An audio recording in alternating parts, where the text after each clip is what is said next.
What's going on, everybody? Welcome to Chop Brew. We're in Chop Brew headquarters in the pavilion and patio. Yes. Lovely St. Paul. I'm here with the one and only Barry Salem. Badass Barry Salem. That's only for Brian. I don't know. Is that trademarked? I think it's trademarked. We might need to cut that out. BS Barry Salem. BS Barry Salem. I don't think we need to cut it. We've made a remark on that, so we're good. It's a very special episode of Chop and Brew. What episode is it? Well, this is episode number 100. Yes. I'm looking, and it was my 100th brew, so it's kind of lining up. All the stars are coming together. Yes. So for this 100th episode, we're going back in time a little bit to the day of Barry's 100th brew in Milwaukee. Yes. But that wasn't all that was going on. What kind of day was that crazy day? Ooh, well, it started with a bunch of snow. Whoa. As you can see, it snowed a little bit last night before Barry's party. I got out in the morning. We were actually quite hungover from the night before. And I had to snow blow about 8 inches of snow to get it started, and then everybody came over, and the brewers came. We had brewers in my garage and brewers in my basement. The original plan was to have a big tent set up outside, and actually the weather before that for the entire month was beautiful, and it was actually quite warm for December. And then, of course, and then after that, it was all snow for the rest of the winter. Yeah. We had a good day. I had about 70 people over. Mino Choi was there. Mino's got the meat in the house. Mino's got the meat in the house. Oh. These are these Croatian sausages. Tell me what they are. These dried Croatian sausages. They're very peppery. They have a good amount of fat in them. He showed up. That was great. He fixed my sink. It broke. Yeah, that was awesome. Thank you again, Mino. A bunch of friends, other brewers. But the cool thing was we had two brewers out in the garage brewing their batches, which I just brought some beer from their batches. And then I had one guy downstairs along with me. And it went pretty smooth. It just didn't go the way I originally planned. So there was a lot of brewing. There was Yep. a little chop out in the snow. There was an after party. There was a freaking hot scotchy station that we're about to tell you about. So we're gonna go back in time to Barry's 100. Bam!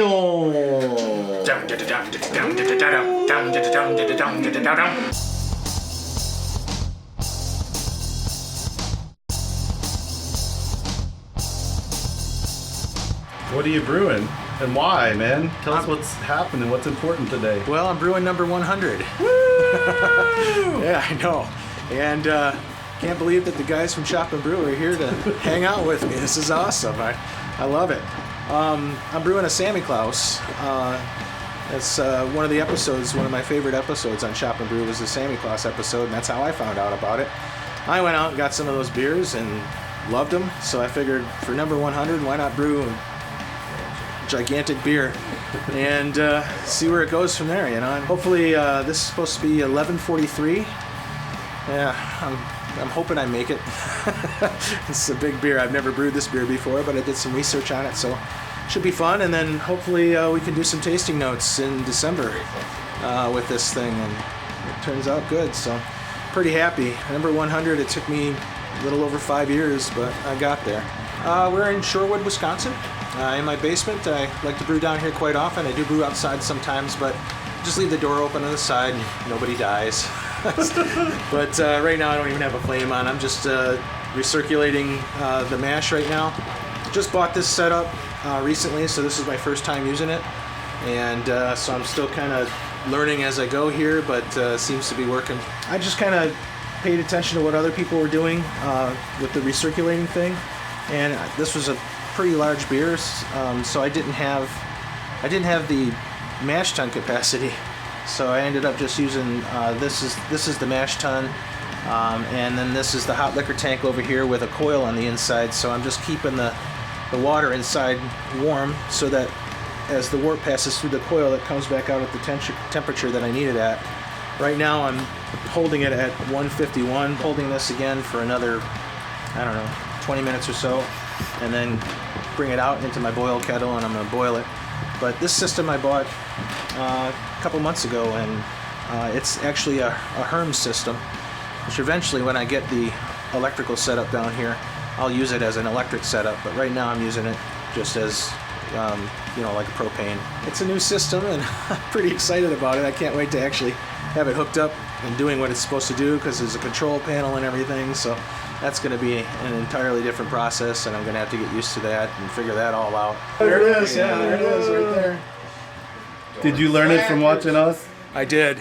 I learned a lot. I started out just doing basic extract. So I had little tiny pots and things like that, and I did the first few on the stove upstairs, and that just wasn't working very well. So I said, I got to get some other equipment. So I bought a couple of Blickman burners and bigger pots, and then went right to all grain after that. I think I brewed maybe 6 or 7 batches extract, and I went right over to all grain because I was just getting all the equipment. Occasionally now, since I'm so busy with work and everything, if I want a beer, I'll do an extract again, because it's like half the time. I mean, it takes like 3 hours, start to finish. So since some nights I'll come home at 5 or 6 o'clock at night, start a batch, I'll be done by 10 and in bed, and then I just pitch the yeast the next morning. I just let it sit down here and cool in the carboy, since it's winter, and it gets cold pretty easily down here. I want it to be a pretty large party. I don't think as many people are going to come, because we got 8 inches of snow overnight. I was going to have a tent set up so everybody could brew in the tent. That didn't work out. Glad I didn't set it up, because I set up a temporary one and it collapsed under the weight of all the snow. But there's 2 guys out brewing in the garage right now. They're doing beers. They're from the beer club that I'm in, North Shore Homebrewers. And then the other guy, Dan, he's brewing. He's got his stuff set up over here, but he forgot his hops at home, so he had to run back home and get his hops and yeast. So, that's another timer. Stop that. What's happening? That means basically I'm gonna let it sit about 20 more minutes, and then we're gonna drain it off into the boil kettle and start boiling.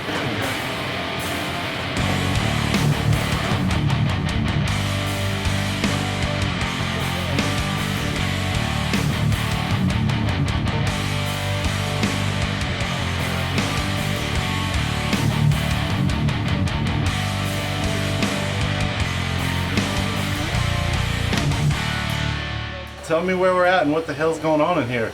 All right. Well, so this is a Bavarian black lager that we have boiling right now.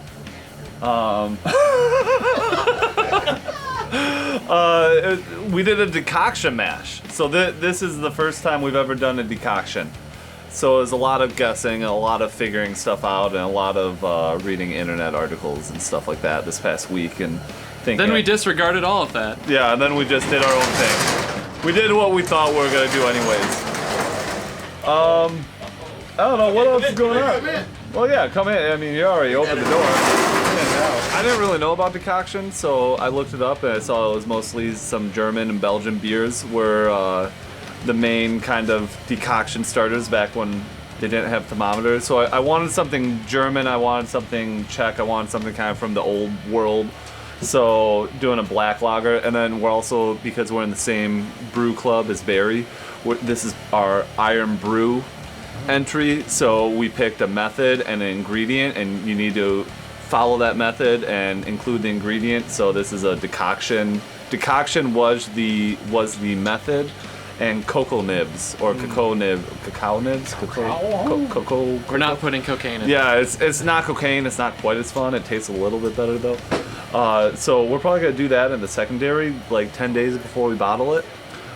Just get a little bit of chocolate undertones in there. Yeah, it got real dark. It was real black.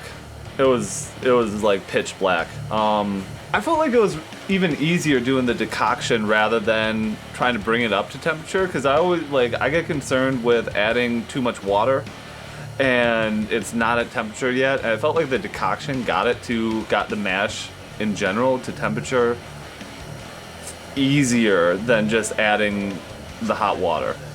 I don't know. Yeah. Maybe the beer will taste like shit, and that's why they don't do decoctions anymore.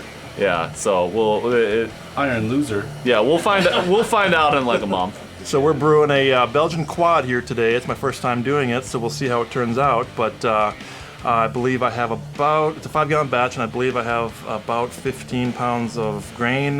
There's some biscuit and special B and Pilsner malt, and then I've got it in here to keep it nice and warm. But this is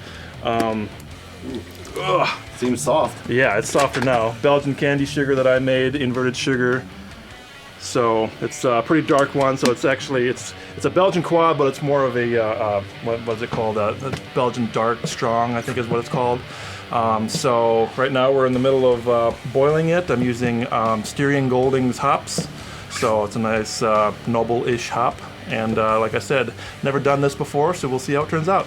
This isn't your usual setup, right? You're on the road? Well, this is my usual mash tun, but I am on the road. I usually do 10-gallon batches, so I'm doing a 5-gallon batch here today, which is why I said crank it up and make basically 10 gallons worth of malt and everything in a 5-gallon setup, and just make it. It's going to be about 100 points, I think. So it's going to be right up there. What's the best and worst part of brewing somewhere that's not your house? Well, just forgetting things. We're sitting here toasting our hands, forgetting a lighter and everything. So not having just random things like that. But yeah, just you know where everything is. You know what tools you have and what just everything that you have in your brewery. When you go remotely, you have to try to remember everything, and if you don't have it, you got to make it up. So that's probably the most difficult part. Oh, this is a good shot. You stirring your 100th while P-Berry's stirring his 1000th. Oh. Hey, P-Berry. A present in the future. That's right. P-Berry is my co-pilot. How'd you get into homebrewing? You were kind of telling me yesterday. It was a kind of cool story. Well, I took a trip to New Glarus, and me and my wife went there and spent the whole day there. It was an awesome day. And so we were walking through the brewery, checking out everything, and I came upon their trophy case with articles and stuff. Started reading the articles and saw one article that basically said they went from brewing in their garage to a $40 million a year business, and they only sell beer in Wisconsin. So that just blew my mind. I was like, wow, that's amazing. So from that point forward, I had brewing equipment in my basement from my dad. He used to brew a long time ago, but the brewing equipment that he gave me sat in my basement for 2 years and just gathered dust, and I didn't brew anything. When I came back from New Glarus, we were just talking about it, throughout the day, and I said, you know what, I should start brewing beer. Did your dad brew when he was older or when you were a kid? Yeah, he brewed Late in life? Yeah, he started brewing, I was probably 20 Okay. when he started brewing. So he brewed. He did. He made the refrigerator tap thing. He got into it, but he gets into it and then he's out of it. So I carried on the tradition, and I'm kind of the opposite. Once I take on something, I pretty much go balls to the wall, and it never stops. I'll probably be doing this to the day I die. So along with drumming and those are my two big hobbies. So I've been playing drums for 30 years, and I don't see myself stopping until I can't put a stick in my hand anymore, So it's the same thing with brewing. I got the bug, and it's a blast. I love doing it. 100 brews. 100 Flamed brews. out. Hey! So the hot scotchy station, this is a pretty epic and over-the-top thing that you did / do. Well, tell me about that. Well, we in every brew that I do, I have a hot scotchy. Just for hot scotch. Now we're gonna put some hot. You a maniac. Gonna put a little scotch in it. Barry Salem, you crazy. That's right. Yeah. That's a dedicated hot scotchy aficionado right there. I'm gonna go get the scotch now. It's upstairs. So that was an idea I actually got from Brewing TV. So I said, well, I'm gonna do this. But the one I did for this weekend was off of a batch of Flanders Red. So Flanders Red is the best hot scotch I've ever had, and I made that before the 100th brew. So I decided to just do a Flanders Red mash, and we had 5 gallons of mash basically, and I just left it in the grains for the whole day, sitting in the mash tun, and people could just come up and tap water out of the thing like you were pulling out the wort. And then, there wasn't just one scotch option. No, there was several scotches. I had Abelauer. I had a couple different well, I can't remember them all now, but I think I had three Scotch options, but they were all like 12 to 15 year single malts. So whatever you wanted. I had one that was a little bit more peaty. I had one that was an in-between Scotch, and then I had one that was kind of fruity and sweet. And so people just poured it, or I was pouring it for people all day, and they were just loving it. And I had lots of people coming back. I think I had about 4 of those myself. I tried all 3. Yeah, they were really tasty. But yeah, I've always thought it would be a great idea to actually bottle this, but I don't know how you would do it. But Take it to the ice house? Yeah. The ice shack? Yeah. Oh yeah, you could take it out on the ice and drink that all day. That would be great. A hot scotchy station. Yeah. Kind of like some people might have like lemonade or iced tea over in the corner.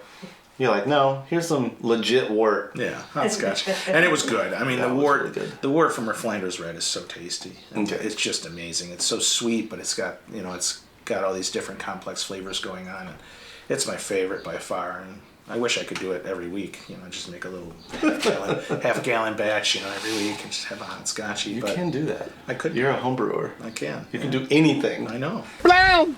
Oh, hot dogs, big meat sausage links. There's the chop. Big links for your dogs.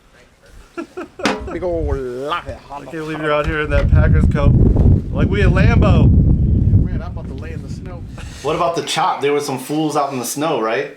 Oh yeah. We had Mino and Brian working that grill. Yeah, they were working the grill. I really appreciated that.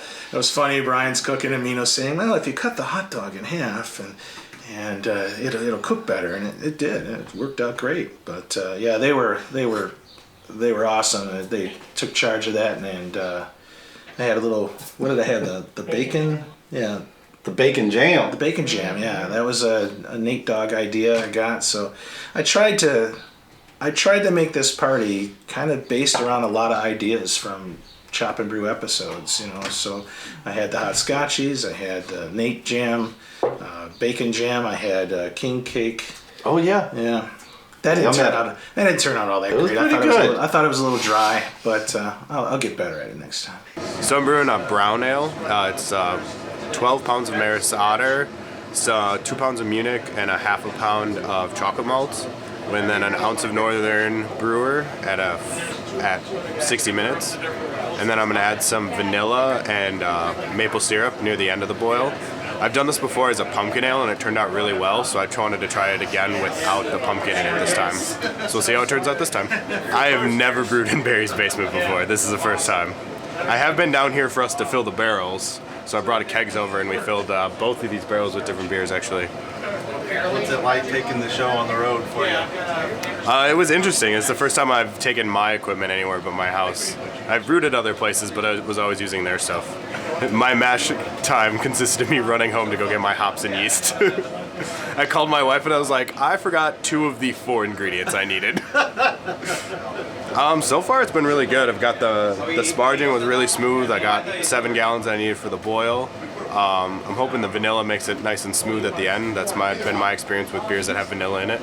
I give Barry a little 100th shout out. Yeah, so thanks a lot for inviting us over for your 100th beer, Barry. Congratulations, good job. All I have to say about Barry's 100th brew, well, one, happy 100th brew. Our beer's done. But just to take a look at what it is outside right now, and that didn't stop the 100th brew from happening. So I think that's something to be noted about who Barry is and how he brews. Barry, we joined the brew club about a year ago. I think it's safe to say we learned the most from you at the brew club, so thanks for having us over today, and thanks for doing your 100th brew with us. We drank the most of his beers. We drank the most of your beers, Barry. Thank you. Appreciate it. What number is this for you guys? 5. Between 1 and 20. Okay. Yeah. Way to go, Barry. 100 brews is a lot. Have you learned anything from Barry specifically? Yeah, he always uses honey. And no, the sumac wine that he brought like a club meeting ago, he basically went on the trail, picked up some wild staghorn sumac, and then made a really good wine out of it. And I want to try it next summer. And my miracle's here to help him get his drink on. That was 3D. So after the brew day, just kind of all hell broke loose in your basement bar, right? Yes. Yeah. After everything was done, then it just kind of went over. I had to take the cat out. And put the cat over on the other side because she was freaking out. And then everything flowed, the fireball, lots of beer. I had some Adano's, dandelion wine. Still got a bottle in my basement that he left. You opened a bottle of Crown Royal? Yes. Is that it? With the tag on it still? It was a tag. The tag, it was still closed. It was my grandpa's bottle of Crown Royal that I got from him. He passed away a few years ago. And that was kind of donated to me along with a couple other things that he's saved for me. But yeah, we opened the Crown Royal that night, and I thought, well, this is a great occasion because I was looking for a time. But I mean, how old is that? 50 years? Almost 50 years. It sat in the bottle. Of course, it doesn't age in the bottle, but it sat there, and it was good. It was good. We all had a shot, and that was pretty much it. Then I think everybody collapsed and fell over. Yeah. Happy Brew Day to you.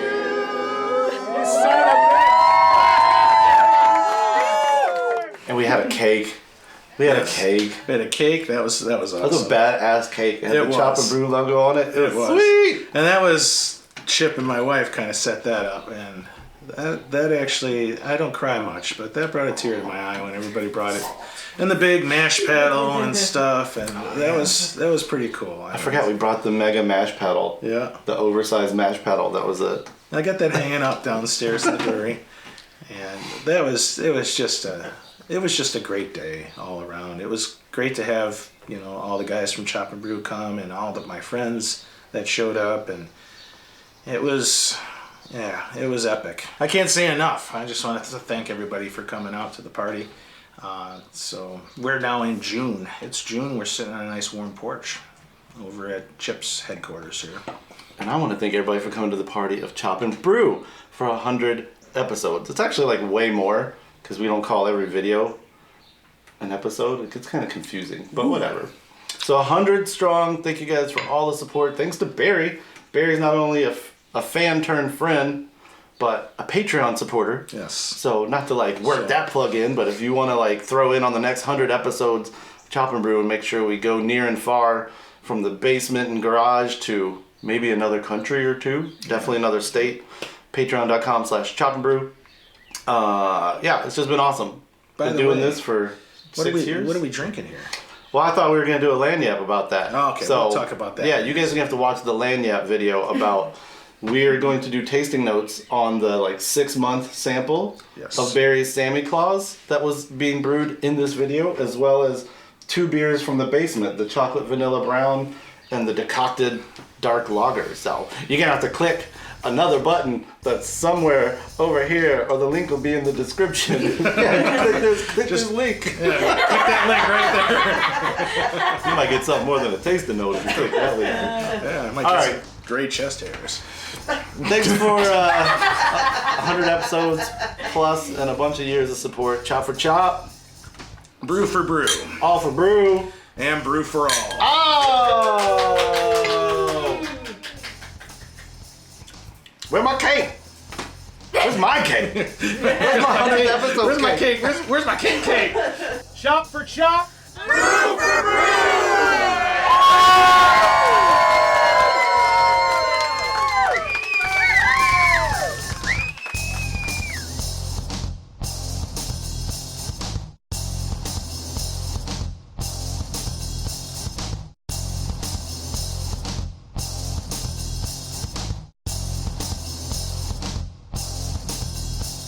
All right, let me hear you chatting.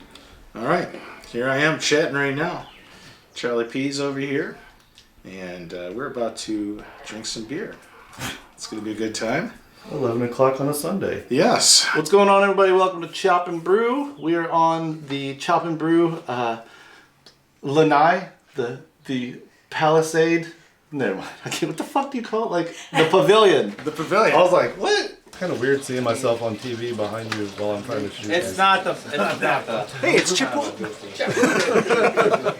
I always watch Chop and Brew every single time I brew, so they're kind of like my brew buddies because most of the time I'm brewing by myself. Aww. All right, you talk. I'll just look good. All right. All I have to say about Barry's 100th brew Happy 100th Brew.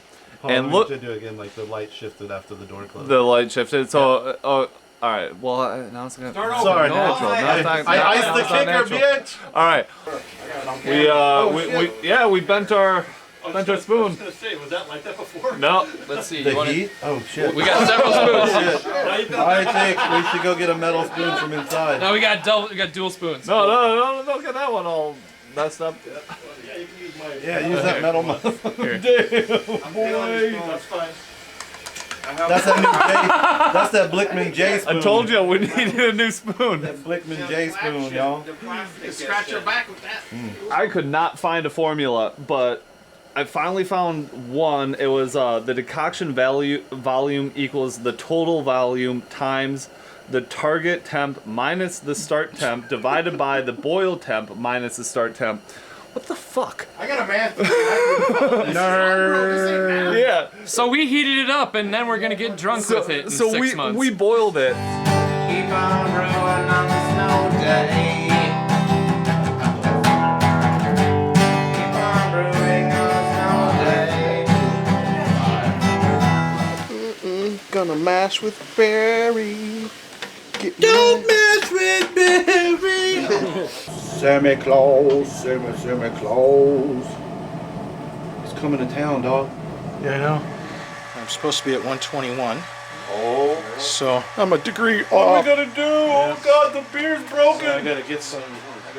What's the temperature over here? I gotta get the other. What up, nerd? Brew day, I think I love you. And Brian spilled his beer last night. It was really something to see. It was out of sight. I don't know. That's okay. I have no You do idea. the- what Leave I'm them doing. alone. They know what they're doing. You do the pedals. No, I don't. Don't say that on camera. You do the pedals. I'll do the wheel. You still videotaping stuff, man? Yeah, all the beers. It's time are to still drink, gone. man. Two It's of time the to beers drink. are done. Time to drink. everybody Get your else- hot dog on. What you got, honey? And then you put the bacon jam in there because it's Yeah, been mustard, butterflied, and then you maybe. add the horseradish mustard and put it on its side, It's a and then butterfly hot dog with nothing bacon jam. escapes. Nothing escapes. You're not losing. Genius. Life hacks right there. Not losing. Life hacks. And guess who cooked it? Hey, girl, call me.